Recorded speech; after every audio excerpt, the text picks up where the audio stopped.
ఉత్తరాయణ శిశుర్ఋతో పాల్గొనమాస శుక్లపక్ష సప్తమి. ఈరోజు రోహిణీ నక్షత్రం, గురువారం.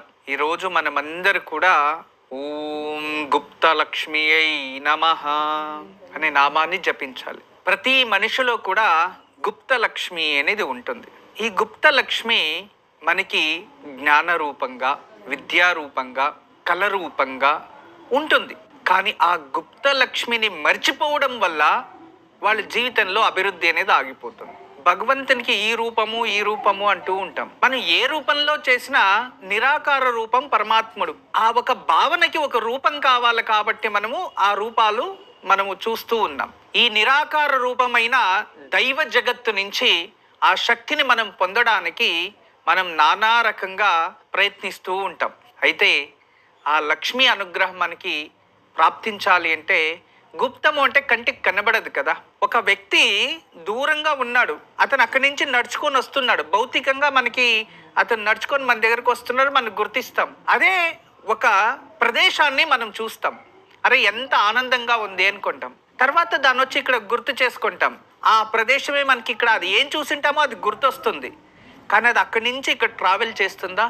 లేదు. పుస్తకంలో ఉన్న జ్ఞానము మనలో గుప్తంగా ఉంది, అది ఎవరికి కనబడదు, మనకి మాత్రం అర్థమవుతుంది. అదే విధానంగా దైవిక శక్తియు అంతే, అదే విధానంగా ప్రకృతిలో ఉన్న శక్తియు అంతే.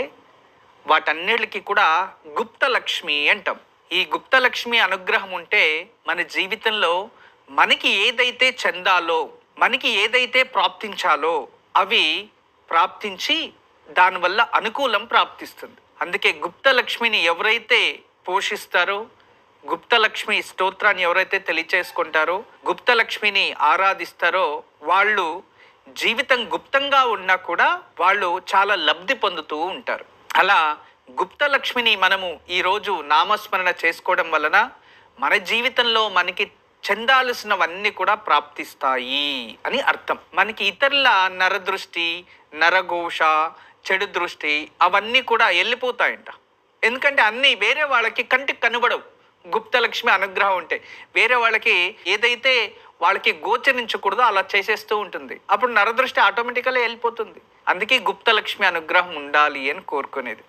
ఈరోజు భక్తిభావంతో ఓం గుప్తలక్ష్మియై నమః అనే నామాన్ని జపించి గుప్తలక్ష్మి అనుగ్రహం పొందుదాం.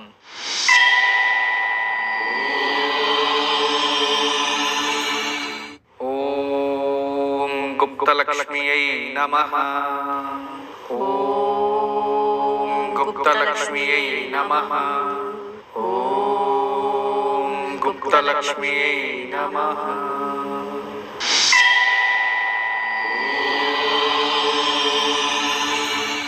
మన జీవితంలో ప్రయాణించే సమయంలో మన అడుగులు చిన్నగా ఉన్నా మన చేరుకున్న స్థానం చాలా పెద్దగా ఉండాలి. అవును కదా. మనం నడుస్తూ వెళ్తూ ఉంటే నడక అడుగు చిన్నదే ఉంటుంది. మన లక్ష్యాన్ని చేరుకునే లోపు మనం ఎంత దూరం ప్రయాణం చేసి ఉంటాం చూడండి. అడుగు కన్నా దూరంగా ప్రయాణం అంటే చాలా అడుగులు. అదే విధానంగా మన ఆలోచనలు, మన శక్తి మరియు మన జీవితంలో చిన్న వయసులో మనకి ఏదైతే కలగా ఉంటుందో దాన్ని ఒక లక్ష్యంగా తీసుకొని జీవితంలో సాధించడానికి ప్రయత్నించాలి. ఎవరైతే ఈ ప్రయత్నాన్ని మొదలు పెడతారో వాళ్ళ జీవితంలో ఖచ్చితంగా సక్సెస్ అవుతుంది. ఎందుకంటే ఒక వృక్షంలో ఒక విత్తనం భూమిపై పడంగానే అది భూమిని చించుకొని మొలకలా పైకొచ్చి ఇలా ఆకాశాన్ని ఎప్పుడు చేరుకోవాలా అని ఎదురు చూస్తాయి. మనిషికి ఇంత తెలివి ఉండి, అంతో ఇంతో జ్ఞానం ఉండి, ఎడ్యుకేషన్ చేసి కష్టపడడం అలవాటు పడి జీవితంలో చూసి నేర్చుకునేవెన్నో, అనుభవంతో నేర్చుకునేవెన్నో, ఇటువంటివన్నీ అవకాశాలు ఉండి ఏమి పని లేకుండా నేను ఖాళీగా ఉన్నాను అంటే వాళ్ళే ప్రపంచానికి ప్రమాదకరం. వాళ్ళ జీవితానికి వాళ్ళే ప్రమాదంగా అయిపోతారు. ఎందుకంటే జీవితంలో ఎన్నో అవకాశాలుండి ఉపయోగం చేసుకోకుండా పేదవాళ్ళు కొందరు అయిపోతారు. నిజమే ఈ మాట. బాగా గమనించండి. మీరు రోజుకి 10 రూపాయలు పక్కన పెట్టండి, నెలకి ఎంత అవుతుంది? 300 అవుతుంది. తర్వాత రెండో నెలలో రోజుకి 20 రూపాయలు పక్కన పెట్టండి, మూడో నెలలో రోజుకి 30 రూపాయలు పక్కన పెట్టండి. ఇలా ప్రతి నెలకి 10 రూపాయలు కౌంట్ చేసి మీరు కష్టపడి ఇది నాది మిగిలిస్తున్నా అని మీరు పక్కన తీసి పెడితే ఆఖరికి 10 నెలలు కష్టపడితే చాలు, 2 నెలలు తీసేయండి, ఆ 10వ నెలలో 3,000 పక్కన పెట్టింటాం. అలా మన జీవితంలో ఎవరూ పేదవారు కాదు, ఆలోచనల వల్ల పేదోళ్ళు అయిపోతున్నారు. కష్టపడి మిగిలించడం తెలియకుండా పేదవాళ్ళు అయిపోతున్నారు. అరే మనము ఒక పొలంలో కూలి పనికి వెళ్తే 500 వస్తుంది, 500 వచ్చినప్పుడు దాన్ని ఎంత మిగిలి పెట్టాలి మనము అని ఆలోచించాలి. పాపం ఒకరు కష్టపడి నలుగురిని పోషిస్తూ ఉంటే ఆ కుటుంబం ఎలా పెరుగుతుంది చెప్పండి. నాన్నో అమ్మో రోజుకి 500, 700, 800 సంపాదిస్తుంది. ఒకరి కష్టము రోజుకి 800, 500 సంపాదించి ఒకరు ఎత్తుకో వస్తే నలుగురు కూర్చొని తింటూ ఉంటే వాళ్ళు ఎలా అభివృద్ధి అవుతారు? ఇదే సమస్య ఇక్కడ. పెద్దవాళ్ళు ఎందుకు పెద్దోళ్ళు అవుతున్నారంటే వాళ్ళు 10 మంది కష్టపడతారు రాత్రి పగులు దాన్ని అభివృద్ధి చెయ్యాలని. ఇక్కడ ఆలోచనలు ఉండి అన్నీ ఉంది, ఒక మనిషి కష్టపడుతుంటే దాని ఇంట్లో కూర్చొని టైం పాస్ చేసుకొని టైం వేస్ట్ చేసుకొని తినుకొని బతుకుతూ ఉన్నారు పిల్లలు. లేదో ఏదైనా కష్టం వస్తే 1 ఎకరా అమ్మేద్దాము అనుకుంటారు. ఇంతే. దయచేసి ఈ ఒక ఆలోచనలు వదిలేసే వరకు ఎవ్వరు కూడా జీవితంలో అభివృద్ధి అవ్వరు. అందుకే మీ ప్రయత్నం చిన్నదైనా దాన్ని గొప్పగా చేయండి. పుస్తకం చిన్నదైనా దాంట్లో ఉన్న ఫార్ములా చాలా గొప్పగా ఉంటుంది. అలాగే మీ ఆలోచన చిన్నదైనా కూడా దాన్ని గొప్పగా మనం స్వీకరిస్తే అదే గొప్పదవుతుంది. ఏది సులకన కాదు, ఏది ఈజీ కాదు, అలాని ఏ దాన్ని చిన్న చూపుగా చూడకండి. మీరు చేసే వృత్తిని గొప్పగా చేయండి, అదే వృత్తిని గౌరవించండి. గొప్పగా బతకాలి అని సర్వదా ప్రయత్నిస్తూ ఉండండి. స్కూల్లో చదివేటప్పుడు నేను గొప్పగా చదవాలి అని ప్రయత్నించండి, నేను గొప్పగా ఎదగాలి అని ప్రయత్నించండి, నేను ఈ జ్ఞానాన్ని పరిపూర్ణంగా అర్థం చేసుకోవాలి అని కష్టపడండి. ఖచ్చితంగా శ్రమిస్తే మీరు అనుకోండి ఖచ్చితంగా లభిస్తుంది. ఎన్నో విషయాలు ఉన్నాయి, ఎన్నో దారులు ఉన్నాయి, ఏదైనా వెతుక్కోవచ్చు జీవితంలో. ప్రతి ఒక్కరికి కూడా ఈ కాలంలో మాటకు ముందు నేను బతకలేకపోతున్నా, నాకు కష్టాలు అయిపోతున్నాయి, ఇటువంటివి ఎక్కువైపోతున్నాయి. భగవంతుడు అన్నీ ఇచ్చి మనం ఉపయోగం చేసుకోకపోతే అది మనదే తప్పు అనేది నా అభిప్రాయం. ఈరోజు మంచి మాట మీకు అందరికీ తెలియచేసేది ఒకటే, మీరు ప్రయత్నిస్తే ఏదైనా పొందగలరు. కానీ వేరే వాళ్ళ మాటల కన్నా మీపైనున్న నమ్మకాన్ని మీరు పెంచుకోండి. సూర్యుని వెలుగు మనం పొందాలి అంటే, లేదో మనము సూర్యుడిలా వెలగాలి అంటే మన లోపల ఫస్ట్ వెలుగు ఉత్పత్తి చేసుకోవాలి. ఆ వెలుగుని అద్భుతంగా ప్రదర్శించే శక్తి మనకు రావాలి. అది రావాలి అంటే దాంట్లో జ్ఞానం, అనుభవం ఇవి పెంచుకోవాలి. నీలో ఉన్న వెలుగును నువ్వు తెలుసుకో, అప్పుడు ఇతరులకి వెలుగునివ్వచ్చు. అంటే మీలో ఉన్న సత్తా, మీలో ఉన్న శక్తిని బయటికి తీవండి. దానివల్ల ఖచ్చితంగా బయటకు వస్తారు. అప్పుడు మీరు ఏదైనా సాధించగలరు. ప్రతి స్టూడెంట్స్ అంతే, ఖచ్చితంగా మీరు కష్టపడితే మీరు ఏదైనా సాధించగలరు. కానీ ఆ కష్టపడే విధానాన్ని ప్రస్తుతం సమయం వృధా చేస్తూ మర్చిపోతూ ఉన్నారు. అందుకే కష్టపడండి, జీవితంలో మీరు గొప్పోళ్ళు అవ్వండి, అమ్మ నాన్నని గొప్పగా చూసుకోండి, దేశానికి కూడా గొప్ప పేరు ఇవ్వండి అనేది ఈరోజు మంచి మాట. ఈరోజు మీకు అందరికీ ఒక అద్భుతమైన విషయాన్ని తెలియజేస్తున్నా, రాసుంచుకోండి. పవిత్రమైన మట్టి అంటే ఏదైనా పుట్టమట్టి లేదో ఎర్రమట్టి ఇటువంటి దాన్ని తెచ్చుకోవాలి. పుట్టమట్టి శ్రేష్టమైనది అని తెలియజేస్తుంది శాస్త్రం. తర్వాత గంధము పొడి, శ్రీచందనం అంటాం కదా, ఆ పౌడర్, లేదు అంటే గోపీ చందనం, దాన్ని కాస్త పౌడర్ చేసి ఆ మట్టిలోకి కలపండి. పసుపు ఒక చూరు అందులో కలపండి. తర్వాత గోమూత్రం అంత వేసుకోండి, అందులో పేస్ట్గా చేసి చక్కగా దాన్ని ముద్దగా తయారు చేసి ప్రతి మంగళవారం, శుక్రవారం స్నానం చేసేటప్పుడు మీరు ఏదైతే సోపు ఇవన్నీ వాడతారో దానికి ముందు శరీరానికి దీన్ని రుద్దుకొని స్నానం చేయండి. మీ పైన ఎవ్వరు ఎటువంటి నెగిటివ్ ప్రయోగాలు చేసి ఉన్నా, ఏదైనా తెలియకుండానే నాకు ఏదో శరీరానికి అవుతూ ఉంది, నన్ను ఏదో ఎమ్మడబడుతుంది, లేదో నాకు ఈ నరదృష్టి ఉంది, నరఘోష ఉంది, ఇవన్నీ తొలగిపోతాయి.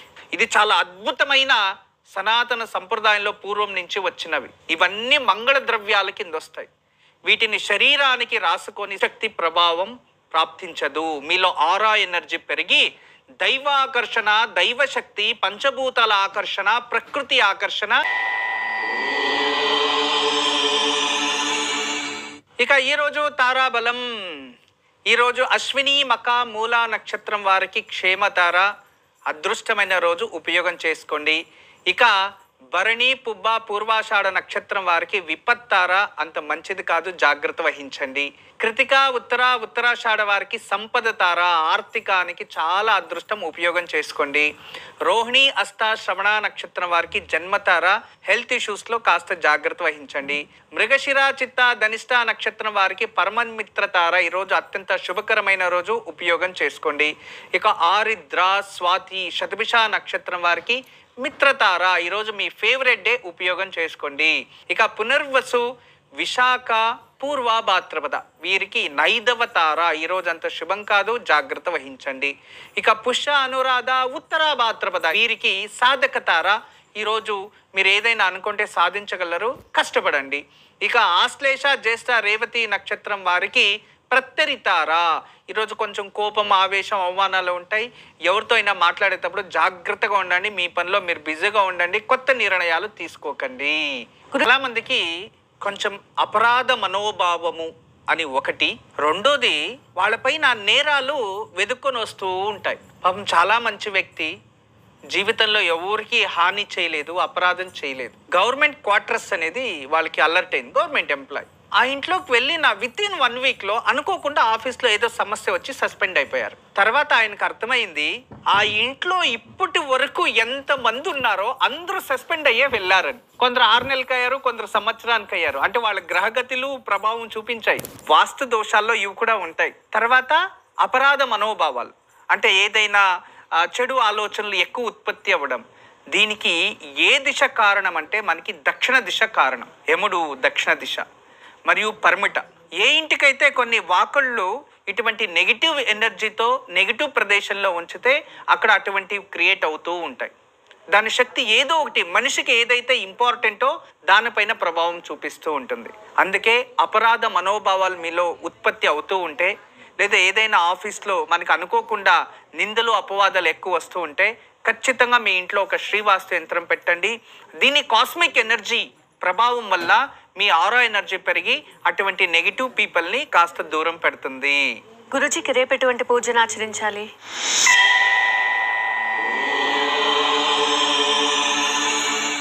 రేపు శుక్రవారం, అష్టమి. రేపు ఉదయాన్నే మీరు స్నానం చేసుకొని దగ్గరలో ఉన్న దుర్గామాత, మెయిన్ కేవలం దుర్గా, వెళ్ళి ఒక నిమ్మ పండున అక్కడే కోసి అందులో నెయ్యి పోసి దీపం వెలిగించి రాండి. ఇలా చేయడం వలన ఏదైనా ఆపదలు ఉంటే వెంటనే వాటి నుంచి బయటపడతారు. ఇది రాహుకాలంలోనే చెయ్యాలని ఏం రూల్ లేదు, పొద్దున్నేనే చెయ్యొచ్చు. లేదా మేమంతా వెళ్ళలేము ఉదయాన్నే అనిపిస్తే ఇంట్లోనే చేతిలో నిమ్మపండు చేతిలో పట్టుకొని దుర్గా కవచాన్ని కానీ లేదా దేవి ఖడ్గమాలని పారాయణం చేసి ఆ నిమ్మపండుని అమ్మవారి ముందు పెట్టి అమ్మవారికి పూజించి ఒక గాజు గ్లాస్లో నీళ్లు తీసుకొని అందులో ఒక నిమ్మపండు వేసి ఇంట్లో పెట్టేయండి హాల్లో. ఒక 4-5 రోజులు అయిన తర్వాత ఆ నిమ్మపండు ఒక వారం లోపు కిందకి వెళ్ళిపోతుంది. తర్వాత ఆ నిమ్మపండును తీసి 4 భాగాలు చేసి సింహద్వారానికి దృష్టి తీసి డస్ట్బిన్లో ఇంటి బయట పడేయండి. ఇలా చేస్తే ఇంటికి పెట్టిన దోషాలు దూరం అవుతాయి, ఇంట్లో ప్రశాంతత వస్తుంది. అంతేకాదు మీకు ధైర్యం, సాహసం కూడా పెరుగుతుంది. దుర్గాదేవి అనుగ్రహంతో ఇంట్లో అన్ని శుభాలు జరుగుతాయి. గురుజీకి ఈరోజు యోగక్షేమంలో ఏం తెలియజేయబోతున్నారు?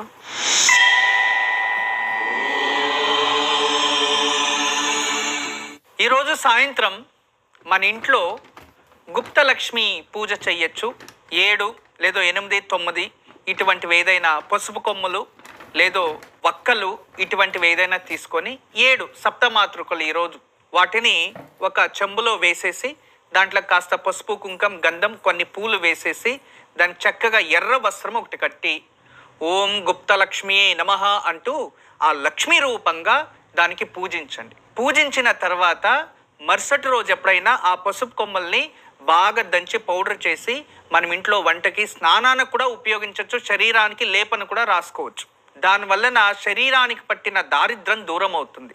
రెండోది, ఆ వక్కల్ని ఏదైనా ముత్తైదులకి ఇవ్వచ్చు.